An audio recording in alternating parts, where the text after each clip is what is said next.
Buenos días para todas y para todos. Hace rato no subía nada al canal.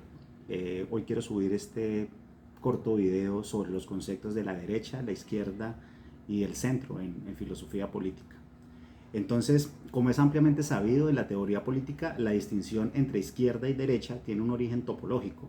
Se remonta a la Revolución Francesa, cuando los diputados defensores de la soberanía nacional, la igualdad política y fiscal se ubicaron a la izquierda del presidente de los Estados Generales, y los defensores de las prerrogativas monarquistas del orden feudal lo hicieron a la derecha. Desde este significativo hecho, los términos pasaron al vocabulario político que hoy en día utilizamos. Más técnicamente, derecha e izquierda son identificadores sociales y de posición política, con respecto al sistema de reclamaciones sociales y al sustrato ideológico, de manera que a la izquierda se le atribuye la idea de progreso social y atención a los intereses colectivos, y a la derecha se las identifica con la conservación del statu quo, o también con la primacía de los intereses individuales, como afirma el profesor José Carlos Fernández. Con todo, el contenido de estos dos conceptos ha sido bastante diverso históricamente. Digamos que las categorías binarias de derecha e izquierda simplemente son categorías dicotómicas para cartografiar, digamos, distintas concepciones de sociedad que circulan en el espacio social. Pero, ¿qué significa ser de derecha? A finales del siglo XVIII, en la época de la Revolución Francesa, significó básicamente lo siguiente: defender la monarquía y el antiguo régimen, con los privilegios de monarcas, los nobles y el clero, implicaba defender esas jerarquías y el inmovilismo social que las caracterizaba. Significó igualmente defender la tradición y la autoridad. La derecha, por eso, desde sus orígenes, estuvo asociada con la defensa de los privilegios de una clase social, con su defensa del statu quo, de la realidad dada, y por ser, digamos, una posición temerosa al cambio y a la transformación social. La derecha en este sentido fue conservadora y reaccionaria. Ya en el siglo XIX, curiosamente, esa burguesía que antes fue de izquierda, o sea, la burguesía que junto con los campesinos, porque eso hay que recalcarlo, hicieron la Revolución Francesa, con el pueblo, el tercer estado, esa burguesía que había atizado al pueblo en la revolución se volvió de derecha y buscó conservar sus privilegios alcanzados. La burguesía que impuso el valor del cuanto en las relaciones sociales, que sometió todo al frío y al cálculo, al frío del cálculo, interés, como diría Marx, empezó a defender el orden que había creado, la era del capital y sus grandes ganancias. Al final, esa burguesía terminó legitimando las nuevas desigualdades sociales y se opuso a las revoluciones de la clase obrera nacientes, ya con la cuestión social en los años de 1840 en adelante, 1830 incluso. Esta derecha liberal, radical y capitalista se opuso ante todo a los socialistas y a los movimientos comunistas. Desde luego, muchas de las viejas oligarquías y las aristocracias tradicionales se rehusaron a acoger los nuevos valores de la sociedad mecánica y veloz, como la describió George Simmel, y se resguardaron en los viejos valores feudales. Se convirtieron en una derecha aislada del mundo, conservadora, rural, sofocada por las dinámicas de la forma vida frenesí. Fueron esas aristocracias que se aislaron, ¿no?, del mundo burgués. Ya en los años 20 del siglo pasado apareció lo que podemos llamar la extrema derecha. Fueron los partidos del nazismo en Alemania, el fascismo en Italia y luego el franquismo en España. Se caracterizaron por su férrea oposición al comunismo, al socialismo y al anarquismo. No basta pensar en la Guerra Civil Española. También en su oposición a las libertades y a las demandas de justicia social para muchos sectores, ¿no? Fueron excluyentes. Impusieron la vigilancia generalizada sobre la sociedad y practicaron un brutal autoritarismo y militarismo sobre sus opositores. El caso de España fue dramático. Había estado al margen de la modernidad desde el siglo XVI, se había tratado de actualizar con la labor de pensadores como Ortega y Gasset y el movimiento a favor de la República, pero fue sometida por Franco y por la locura de la Cruz. Fue una ultraderecha que en el caso nazi dirigía a eso que Herbert Marcuse llamó, digamos acertadamente, el realismo heroico popular. El nazismo usó el ejército para la expansión del mercado y la expansión de la raza aria, buscando realizar un orden nuevo en Europa. Sin embargo, desde la aparición de la cuestión social en el siglo XIX y con las evidentes desigualdades que generaba el capitalismo, se tuvieron que incorporar muchas de las demandas sociales que abogaban por unas condiciones materiales mínimas de existencia y de vida digna para los trabajadores. Por eso el capitalismo terminó incorporando ciertos grados de bienestar y de seguridad social para evitar que las masas cayeran en las toldas del socialismo soviético. Esa necesidad se hizo más apremiante tras la crisis de 1929, donde apareció la necesidad de la intervención estatal y de la planificación de la economía. Sin embargo, frente a los excesos del estatismo soviético y su estado pulpo y del fascismo alemán, va germinando la idea de que el Estado mismo necesitaba una reconfiguración que garantizara las libertades. Había que salvar de nuevo la democracia. Entonces, este movimiento antiestatalista fuerte que se oponía al Estado totalitario alemán y al Estado totalitario ruso, ahí realmente empezaron a surgir las semillas del neoliberalismo, pergeñado desde el coloquio Lippmann en 1938 y luego en la Sociedad del Mont Pelerin de 1947, fundada por Hayek, con el apoyo de prestigiosos economistas e intelectuales. El neoliberalismo realmente fue producto de un tanque de pensamiento cuyas ideas se popularizaron gracias a la lucha contra el socialismo y el keynesianismo, que emprendieron hombres como von Mises, Milton Friedman y también Karl Popper. Tiene su parte de responsabilidad ahí, entre otros. Esas ideas se volvieron posteriormente hegemónicas y fueron replicadas a este lado del océano en las escuelas de economía americanas, puestas en práctica en Chile durante el gobierno de Pinochet y luego en la Inglaterra de Margaret Thatcher y luego con Ronald Reagan en los Estados Unidos.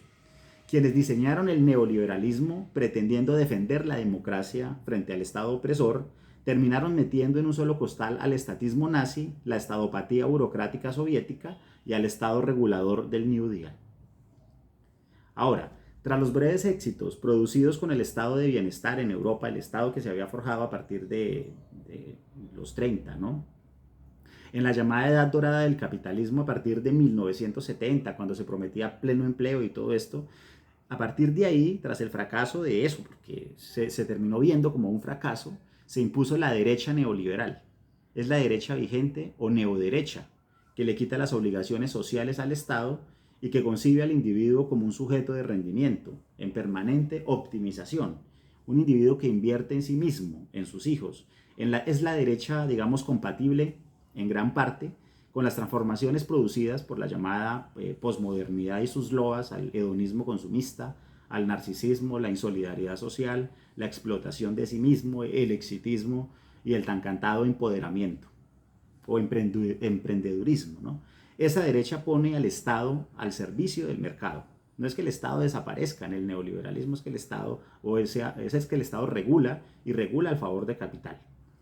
Ya sea facilitándole ámbitos de acción, como pensaba Foucault, ya sea como Estado policial autoritario frente a los críticos del mercado.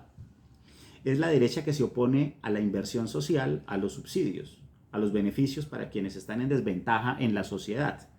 Le apuesta a la libre circulación del dinero, de las mercancías, de los bienes, de las personas y sobre todo a la reducción del Estado, a la privatización de empresas públicas y la mercantilización general de la vida, conocimiento, ocio, genes, etc. Pero también ese neoliberalismo fue, digamos, el que empezó la privatización de la seguridad social, del uso, digamos, y la rentabilidad que se le podía sacar a las pensiones, a los ahorros de las personas.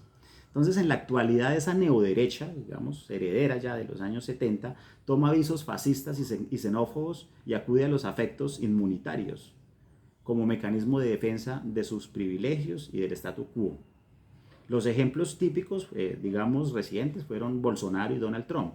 Es una derecha fundamentalista, conservadora, digamos, patriarcal, sexista, antifeminista, clasista y arribista, digamos, depredadora del medio ambiente, etcétera, que ante todo sabe jugar con el miedo social y con la movilización de afectos políticos, como menciona muy bien Laura Quintana en Rabia, su libro reciente.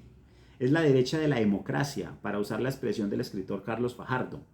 Es la derecha que ha popularizado el uso del concepto marxismo cultural y progre, para referirse despectivamente a los ambientalistas, a los defensores de la comunidad LGBTI, feministas, movimientos contraculturales, etc. Entonces, esa neoderecha fascista acude también al concepto de odio de clases, con el cual denigran a los que no tienen nada y se oponen, a la vez que legitiman su propia y conveniente posición política. Ese concepto de odio de clases pues lo utiliza la derecha no solo para culpabilizar a los desposeídos de su propia condición y además para salvar su buena conciencia, ¿no? Su responsabilidad en el estado de cosas social.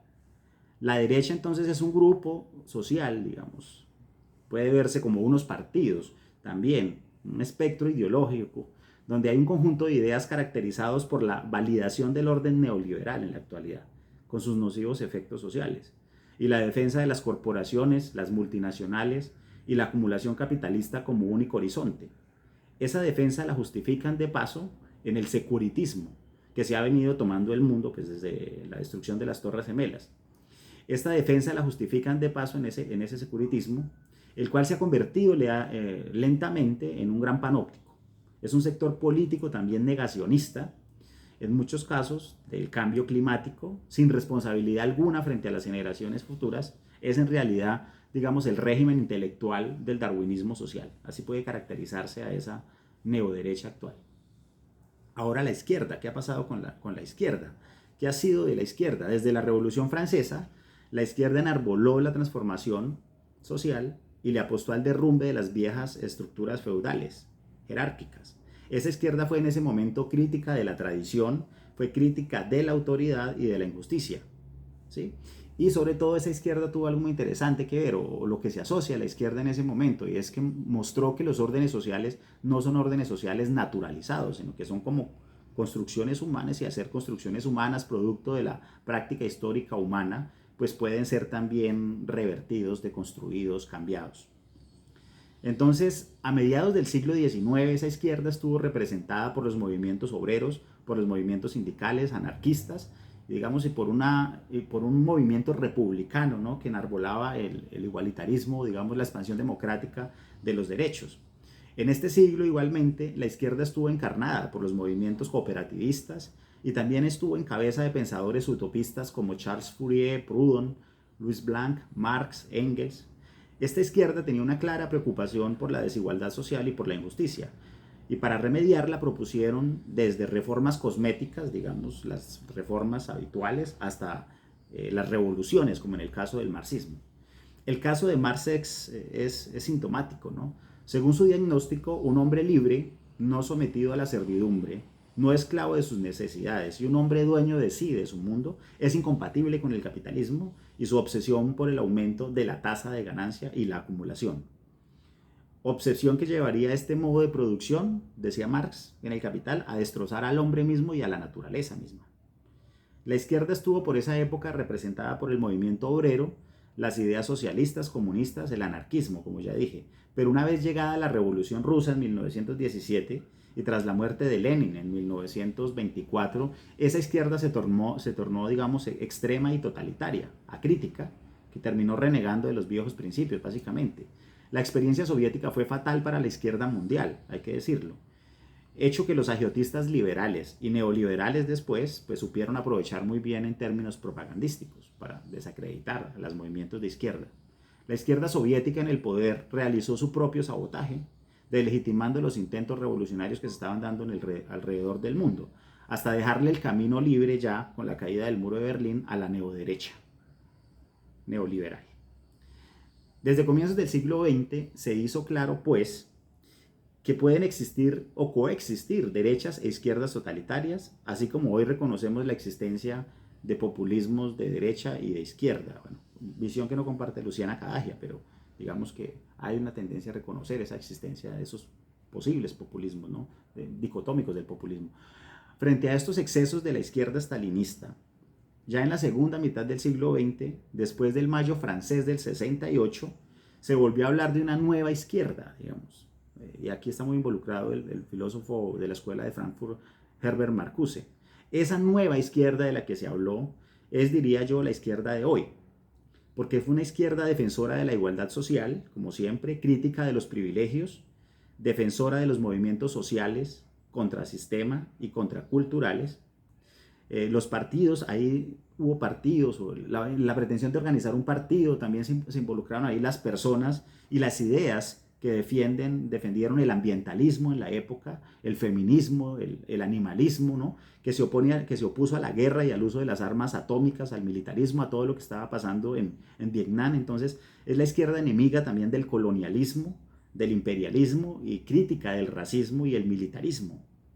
Es la izquierda enemiga del colonialismo, como ya mencioné. Es la izquierda harta también de la corrupción y del clientelismo políticos, y que busca ante todo justicia social y el reconocimiento de la diversidad y el pluralismo. Esta idea de la diversidad y el pluralismo en lo sexual, por ejemplo, es fundamental a partir de los años 60, ¿no? De la liberación sexual. Bien, es una izquierda más consciente de las responsabilidades también que se tiene con las generaciones futuras, a diferencia de esa neoderecha que parece no pensar en esas generaciones futuras.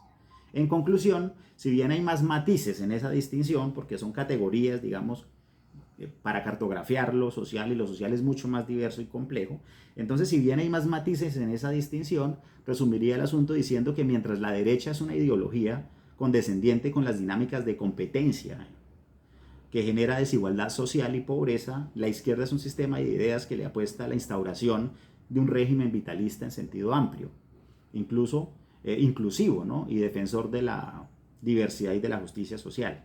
Desde luego, esta distinción intenta ser meramente doctrinal, ¿no?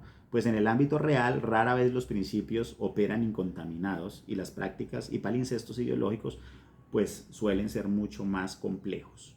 Ahora, hablemos del centro. Al lado de estas dos clásicas distinciones ha aparecido el llamado centro. Toma cierta fuerza a partir de la simplificación conceptual que hace de las disputas políticas. Rechaza una presunta polarización de la sociedad sin advertir que hablar de polarización es poner en un mismo nivel a veces a polos totalmente enfrentados, pero que no tienen el mismo valor, que no se pueden valorar de la misma manera. O sea, por ejemplo, claramente en el caso colombiano no son lo mismo Gustavo Petro que Álvaro Uribe, ¿no? Como yo le he escuchado a cierta gente. Tienen dos ideologías diferentes, bases sociales diversas, visiones de sociedad poco compatibles, especialmente en materia económica y ambiental. Pueden tener, eso sí, digamos, estos dos personajes una estructura de personalidad parecida, pero eso no los hace iguales como políticos, ¿no? Esta lectura simplificada atenta contra los análisis más profundos, como siempre. Por ejemplo, impide entender la movilización afectiva, los miedos sociales, la somatización de la desesperanza, la indiferencia del abstencionismo, la apatía del ciudadano común, los odios que circulan en el espacio social, los resentimientos, las malquerencias, la rabia. Impide pensar, por ejemplo, como ha mostrado Laura Quintana, que la rabia se puede canalizar políticamente, ¿no? Que la rabia puede dar origen a una indignación que puede articular, digamos, movimientos contra el sistema, contrahegemónicos, que reivindican sus derechos, etcétera, en la lucha por la justicia, etcétera. Esas simplificaciones imposibilitan pensar sociedades como la nuestra, que en sí mismas están transidas por las tensiones, las contradicciones y que ontológicamente son heterogéneas. Y por lo mismo, al impedir captar las determinaciones de la circunstancia, impiden ver mejores soluciones.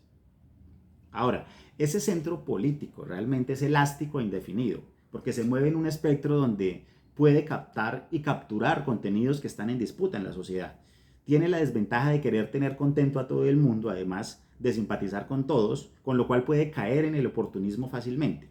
Lo peor es que por ser elástico da cabida a miembros de muy distinta procedencia y además ese centro es proclive, ¿no? al eclecticismo ideológico. A la larga es posible que ese centro explote por la contradicción interna de los intereses de difusa composición que lo conforman, ¿no? Igualmente, una de las debilidades del centro es su tono consensualista y conciliador. Y digo como una debilidad porque trata de eliminar o de invisibilizar las diferencias y de eliminar el conflicto cuando esto es imposible y cuando el conflicto mismo es productivo, y además porque el conflicto visibiliza demandas de la sociedad, de los distintos grupos, demandas, apuestas, etc. Entonces el conflicto no se puede eliminar de la sociedad, como decía Zuleta, el conflicto hay que canalizarlo. Entonces el centro replica posiciones de otras vertientes enfrentadas porque igualmente se presenta en el espacio público, en la disputa ideológica, de manera mesiánica. Esto también hay que recalcarlo, el centro es mesiánico. Solo el centro nos puede salvar. Solo el centro puede acabar con la crispación ideológica, solo el centro puede acabar con esa gran polarización que se presenta en la sociedad, ¿no? Solo en él hay cabida para todos aquellos que deseen despojarse de sus convicciones y de sus su dogmatismo, ¿no? Entonces, ahora, más allá de las etiquetas políticas y de las topologías ideológicas, digamos, lo que más debe interesar en una sociedad es el diseño de un sistema de convivialidad, donde la diversidad, el pluralismo, las diferencias coexistan, donde sea posible tramitar, ¿no? Adecuadamente los conflictos y donde se viva, por supuesto, en unas condiciones mínimas de justicia social. Muchas gracias por su atención.